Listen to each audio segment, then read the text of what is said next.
Supongamos que tenemos un cultivo microbiano en un bioreactor. En distintos momentos de tiempo, tomamos mediciones de la biomasa y la concentración de sustrato. Si graficamos estos datos de biomasa y sustrato contra tiempo, obtenemos una cinética tanto del crecimiento microbiano como del consumo de sustrato. Esto apunta a una pregunta: ¿cómo podemos, a partir de datos experimentales, obtener una estimación de los parámetros cinéticos, tales como la velocidad máxima de crecimiento específico y la tasa de rendimiento de biomasa a partir del sustrato? En esta serie de videos explicaré dos métodos numéricos para obtener un valor aproximado de estos parámetros.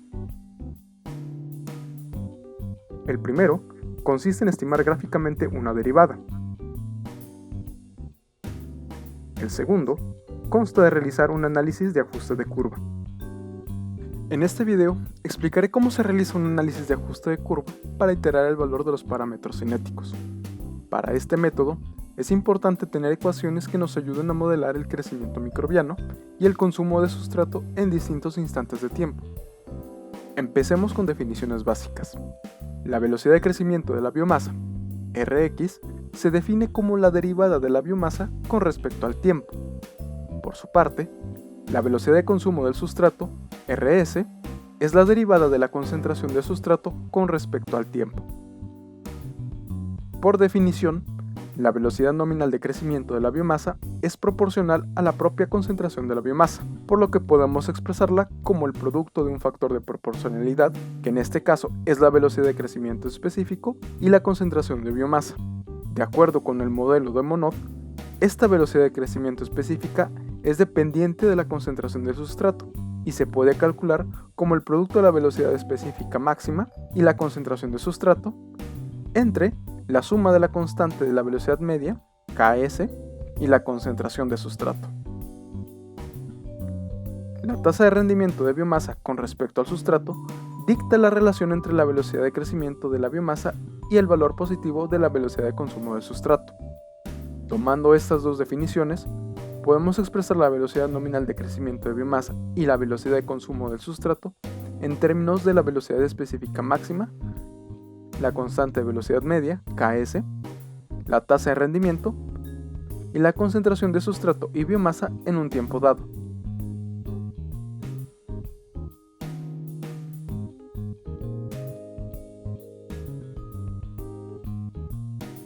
Ahora bien, si tomamos en consideración que la derivada de la biomasa con respecto al tiempo aproxima al cambio en la cantidad de biomasa entre el cambio en el tiempo entre dos instantes de tiempo, podemos obtener una expresión matemática para calcular el valor de biomasa en un tiempo cualquiera con base en la velocidad de crecimiento, el cambio en el tiempo y la cantidad de biomasa en el instante del tiempo anterior.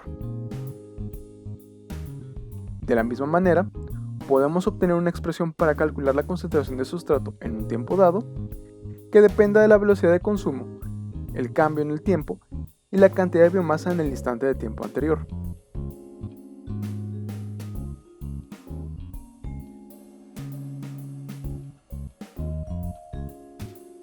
Si para nuestro modelo asumimos los mismos valores iniciales de biomasa y sustrato de los datos experimentales, podemos calcular nuevos valores de biomasa y sustrato usando las ecuaciones previamente definidas y las definiciones expandidas para la velocidad de crecimiento de la biomasa y la velocidad de consumo del sustrato.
Sin embargo, nos enfrentamos ahora con otro problema. ¿Qué valores le otorgamos a la mu máxima, la constante Ks y la tasa de rendimiento?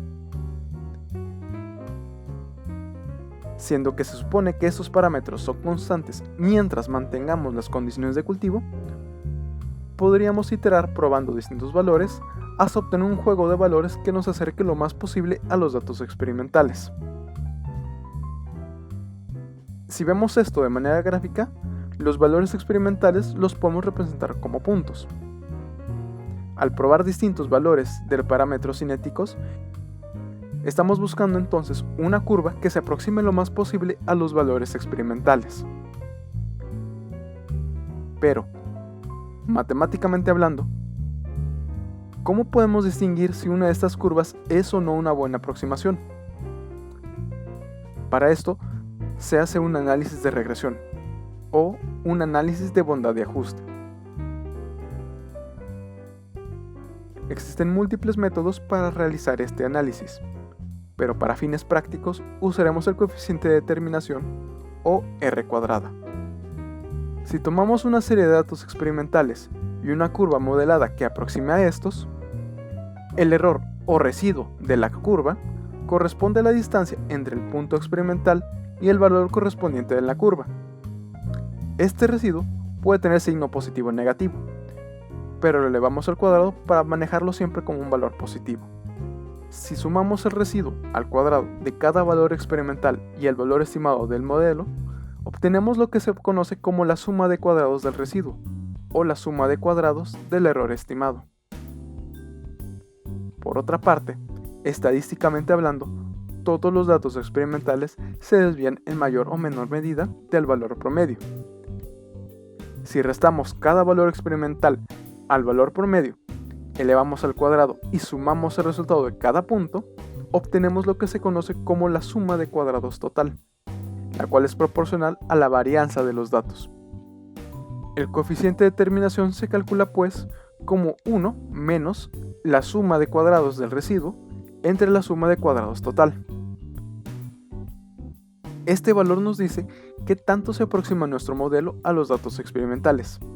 Entre más se aproxime el valor de R² a 1, significa que la suma de cuadrados del residuo es cada vez más pequeña, lo cual a su vez nos dice que nuestro modelo es una buena estimación de los datos experimentales.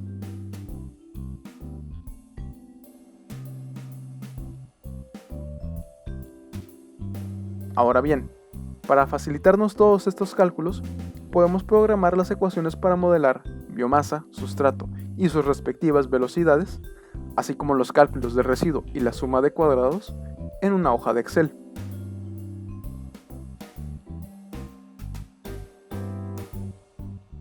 De esta manera, cuando con nuestras iteraciones llegamos a un juego de valores para los parámetros cinéticos que den como resultado un valor muy pequeño de la suma de cuadrados del residuo, podremos decir que nuestros valores estimados son una buena aproximación al valor real de estos parámetros. Asimismo, Excel posee una herramienta, denominada Solver, la cual nos permite automatizar la iteración de valores para alcanzar un objetivo.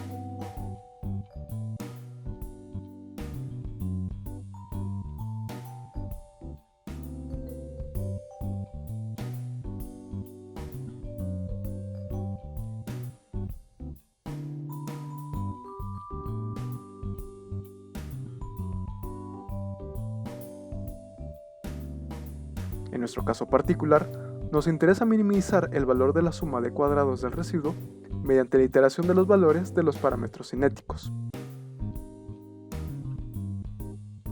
Además, debemos especificarle a Solver que en su procedimiento trate de aproximarse lo más posible a los valores experimentales finales de biomasa y sustrato.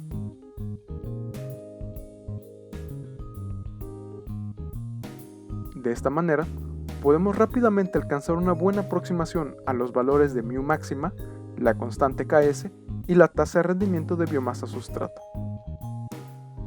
Sin embargo, Solver posee ciertas limitaciones. En primer lugar, tiene un límite de memoria de 200 iteraciones. En segundo lugar, ocupa que se le suministre aproximaciones iniciales para los valores a iterar. tercer lugar, si no se le suministran los límites adecuados, Solver es capaz de encontrar soluciones muy alejadas de los valores esperados.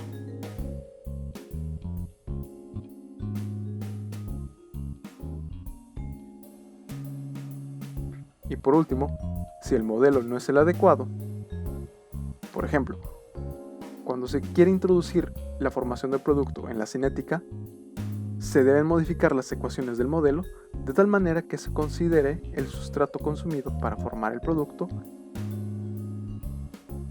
y la relación entre el crecimiento de la biomasa y la formación del producto.